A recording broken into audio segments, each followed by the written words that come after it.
Harnessing the demographic dividend through investment in youth was the theme of the 28th Ordinary Summit of Heads of State and Government of the African Union held in Addis Ababa, Ethiopia. The AU intends to drive this process through its Agenda's 2063 projection, which aligns with the Sustainable Development Goals. How do they intend to do this? They intend to encourage African youths to be in the front burner, to be on the front line of driving governance through the economic sphere, political sphere, name it, and through encouraging youths to be there to drive the process. Other areas the summit looked at are the developments in the Gambia, North Mali, South Sudan, Libya. And the climax of it all was the election that saw the election into the chairperson of the African Union Commission, deputy chairperson of the African Union Commission, and the 8 commissioners at the African Union Commission. Nigeria was vying for the post of the Commissioner for Peace and Security. On the program today, we'll review that historic event which lasted between the 22nd and the 31st of January 2017. My guest is the Minister of Foreign Affairs, Geoffrey Onyeama, who I had a chat with for the duration of this program on general issues and perspectives from the summit.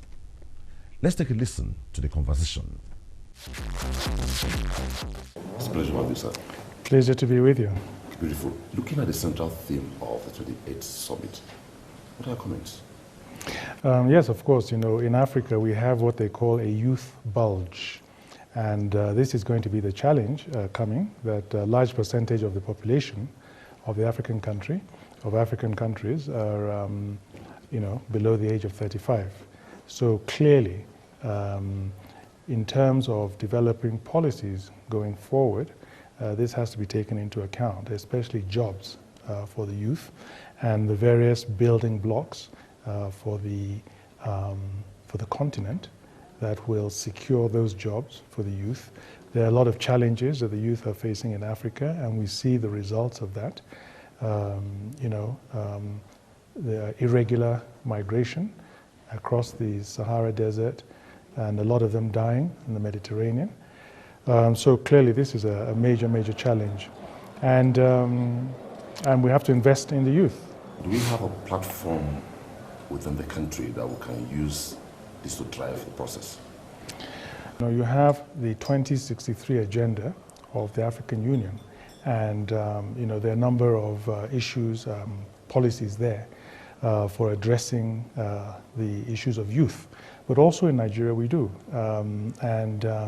We have a social intervention program in the budget that the government has just adopted. And a lot of that is targeted towards employment for the youth, education for the youth. Okay. The emphasis was mainstreaming and coordination among African countries. How do you intend to do this?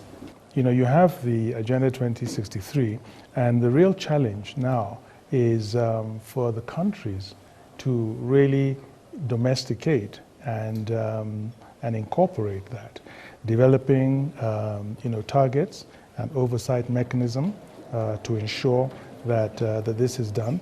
So this is also going to feed into the vision that Mr. President also has for a lot of those areas, economic development, education, women empowerment, youth development and empowerment, security, silencing the guns by 2020 on the continent. So all the areas that have been identified in 2063, a lot of them actually fit in to the policies of the present government. And so it's a question of, a coherent approach to doing this. And we're, following up on those in the budget. The big one was the election. But before I get to the election, Morocco, over 30 years after, was readmitted into AU. Yeah. And what's the significance of their return? Well, the obvious significance is that we now have a full complement of all the African countries within the African Union. Then I think that you know, it was a controversial situation in which we found ourselves, because there were some countries that felt that Morocco was in breach of some of the fundamental principles of the Constitutive Act of the African Union. And to mention two, one is that the recognition and acceptance of colonial borders, and also resolving matters with neighboring countries through aggression. And so some countries felt that those issues had to be addressed first before allowing Morocco back in. Other countries felt that no, that since Morocco had declared its intention or its acceptance of the Constitutive Act of the African Union without any conditions, that was sufficient for it to come back in, and then all the outstanding matters could be resolved from within. While the King of Morocco addressed AU first time after return, one country mentioned about 2 or 3 times in his address was Nigeria, and he talked about collaborating with Nigeria in the area of agricultural development, smallholder schemes, talked about Nigeria in the area of economic emancipation. Was that strategic enough for us? Yes, as you know, the King has just visited Nigeria, and a number of agreements were signed. And the one he mentioned today was a gas pipeline, you know, across along the coast of Africa, which would open up the possibility of exporting Nigerian gas to Europe and so forth. And so I think for Morocco and for Nigeria, there's great potential in the economic relations between the two countries. And you're right, you know, of all the countries he had visited in the region, he mentioned Nigeria. And I think that shows the importance that they attach to the economic relations that they have with Nigeria.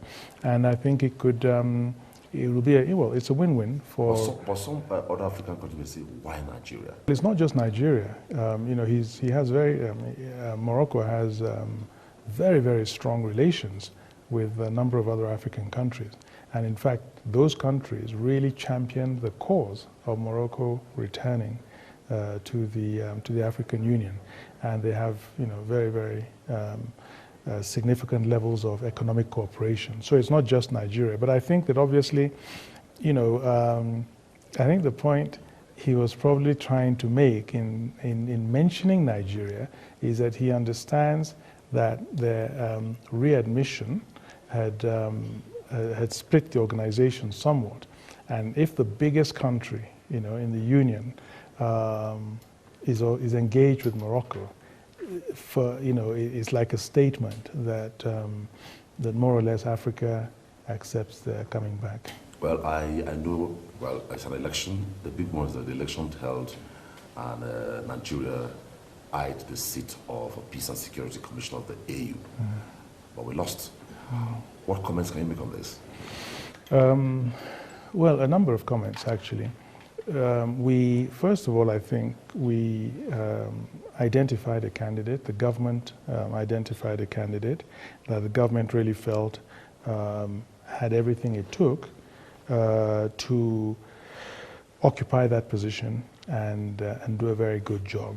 And the candidate, I must say, presented herself extremely well throughout, and we as a country can be and should be very proud of her. She gave a very, very good account of herself. The strategy to get her elected was excellent. The resources were there, and you know, and I think that everybody involved, there were a large number of people involved, visiting a lot of countries, did an excellent job, ran a very good campaign. But you know, in these kinds of elections to international organizations, especially where you have other countries competing, you're never fully sure of who's supporting you.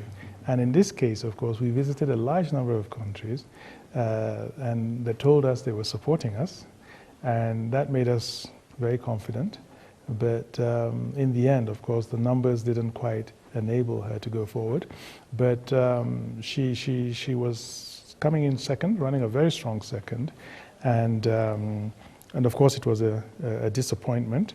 But I think it was important that we stated the case, because peace and security is something that is very close to our hearts as Nigerians. Mr. President has identified that as one of his 3 priority areas. And, you know, and we would have done very well in that portfolio. But nevertheless, you know, we are still going to play an important role in Africa. And African countries are looking to Nigeria for leadership. A good number of Nigerians across the divide felt very pained, but hearing from you, they may be reassured that all hope is not lost for Nigeria, even if we lost the election. What will you be telling an average Nigerian who says, why did we lose? Yeah, well, yeah, it's a question we also ask ourselves. You know, but when you have a secret ballot, you can never be 100% sure of the results. So why did we lose? I think different people will have their different answers. I don't think that there's any sort of one obvious answer. But the fact of the matter is we take it in good grace, and we have to look at the bigger picture. And the bigger picture is not about, you know, it's about the continent, at least in the context of the African Union. It's about the continent. And Nigeria has is the only country that has a permanent seat, as it were, in the Peace and Security Council of the African Union. So as far as peace and security is concerned, Nigeria is very, very present and is in a position to influence peace and security issues on the continent. Nigeria is a member of the IGAD Plus, which is, you know, looking at the Horn of Africa and the conflicts there. And in almost all the conflicts on the continent, Nigeria is, you know, looked up to provide, you know, leadership. So if we had won, we would have still maintained the permanent seat? Yes, yes. It's, you know, it's a bit like the, maybe, well, not exactly like the Security Council of the UN, but it is the council in the AU of member states, a number of member states, that deal with peace and security issues. And Nigeria is a member of that. The UN Secretary General, his very first session with African Union was very specific with Nigeria, talking about the fact that the generosity of the Federal Republic of Nigeria through Mr. President, President Muhammad Buhari, to generously release Amina Mohammed, a former Minister of Environment in Nigeria, to serve as Deputy Secretary General of the UN. And he was very, very specific with regards to her wealth of experience. Is it a plus for Nigeria? Yes, it's a major plus for Nigeria. Yes. Could this be why they don't want us to take the commissionership of the Peace and Security Commission of the AU? It's interesting you should say that, because as we were, you know, looking for support with various countries, some countries did say, hey, look, Nigeria now has a Deputy Secretary General of the UN. Nigeria has a President of the African Development Bank, you know. So that's what I was saying earlier on. You can never say for certain what motivated countries to vote the way they did. But on our Minister of Environment, Amina Mohammed, it's a big achievement. It's a big plus for the country, and I think it's yeah, it's a win for Nigeria, and she'll do a very good job. I mean, she has experience already, having been involved in the SDGs, in the formulation of the SDGs, because she was actually in the office of the former Secretary General, Ban Ki-moon. And the SDGs, which is sort of like an Agenda 2030 of the United Nations, and the Agenda 2063 of the African Union, have virtually the same goals and themes. And so she's going to be in a very good position, as that's going to be her portfolio, the implementation of the SDGs. And I think it's going to make it easier for Nigeria to be able to implement the Sustainable Development Goals and also, as you mentioned earlier, the 2063 agenda of the African Union. The program once again is diplomatic ties, and our focus today is review of the just concluded 28th ordinary session of the African Union Summit in Addis Ababa, Ethiopia. Stay on when we return for more on the program.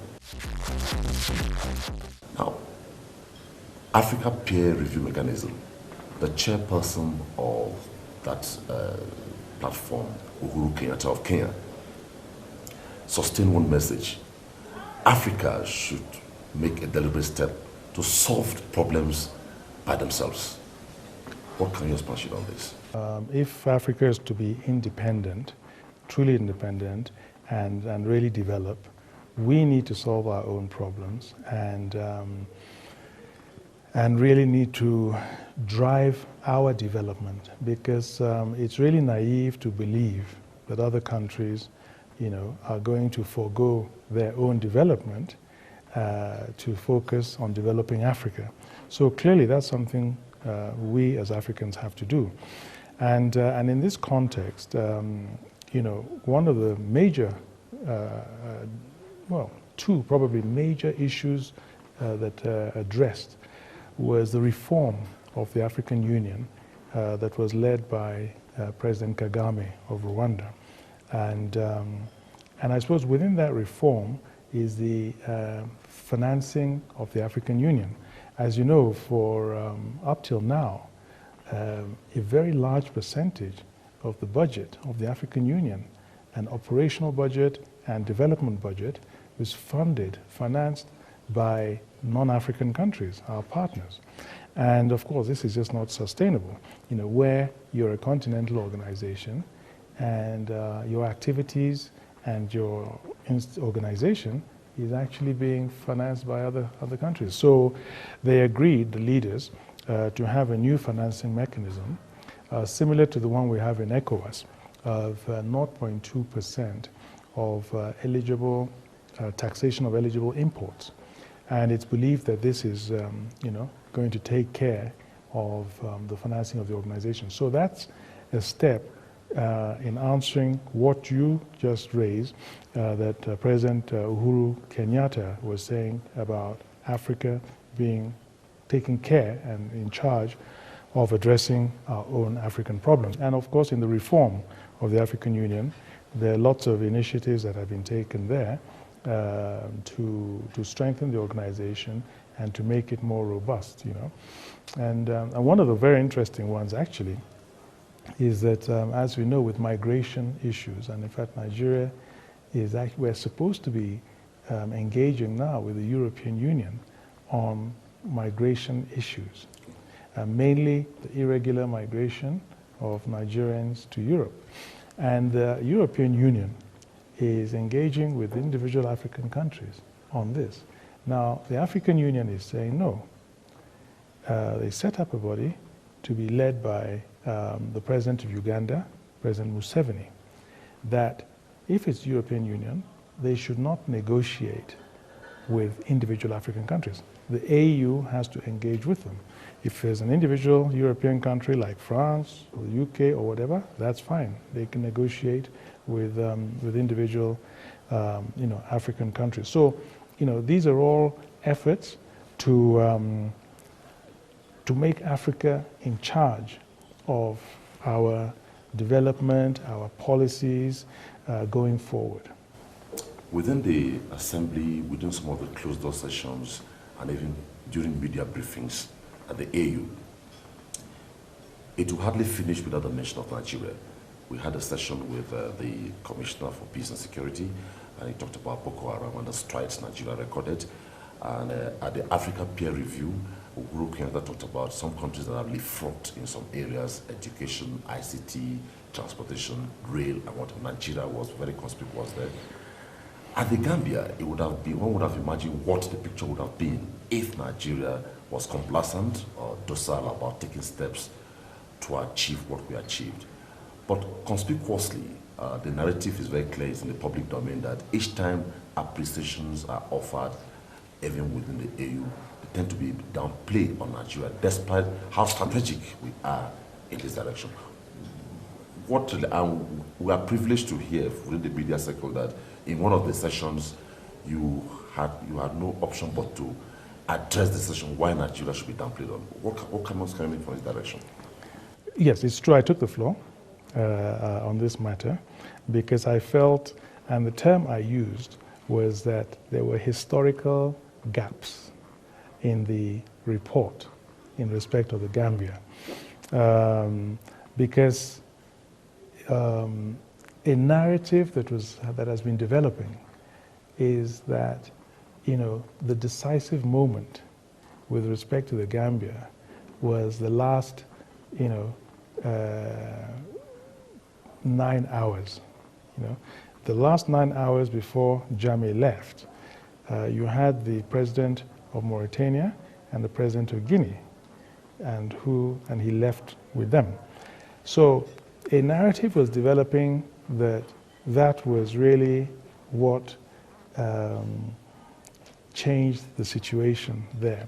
So what I was keen to bring out was that this would not be fair to the process that had been ongoing before, and that in fact even that was part of that ongoing process. That the first initiative to engage, the earliest initiative that engaged with President Jammeh, once he announced that he was no longer recognizing the election results, was a team of 4. President Sirleaf Johnson, who was chair of the ECOWAS authority, President Buhari, President Koroma, and the former president of Ghana, President Mohammed. And then after that, the summit of ECOWAS nominated President Buhari as the mediator on this matter, and John Mahama, the former president of Ghana, as his co-mediator. And from then on, President Buhari actually drove the whole process. He suggested that there should be a 3-track approach. And it was this 3-track approach that, you know, that actually solved the problem.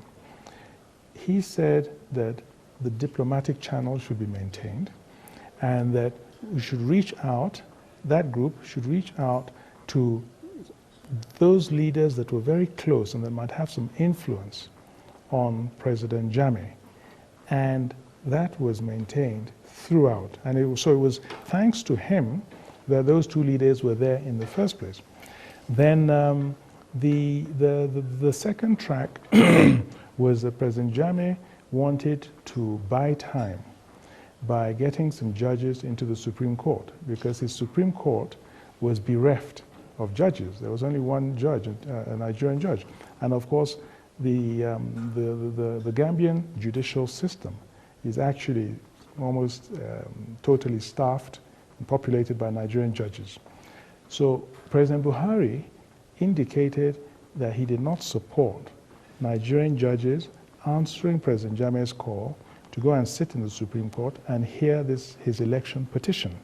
So that took away that option of him going to court to challenge the election petition, which everybody knew was going to be a strategy to just keep himself in power.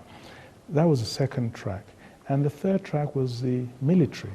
It was President Buhari that convened a meeting of the defense chiefs of 4 African countries, and followed that up with a contingency plan that saw the deployment of Nigerian troops, Nigerian Air Force, and the Nigerian Navy that went to the border.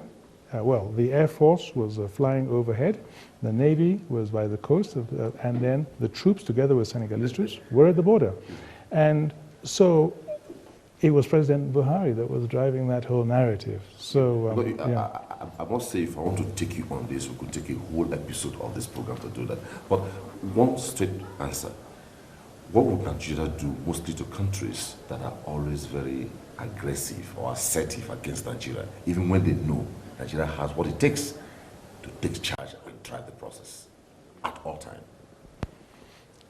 Well, I think it's about diplomacy. The fact that Nigeria is a big country, and I think our president brought this out very clearly in the fight against Boko Haram on security issues.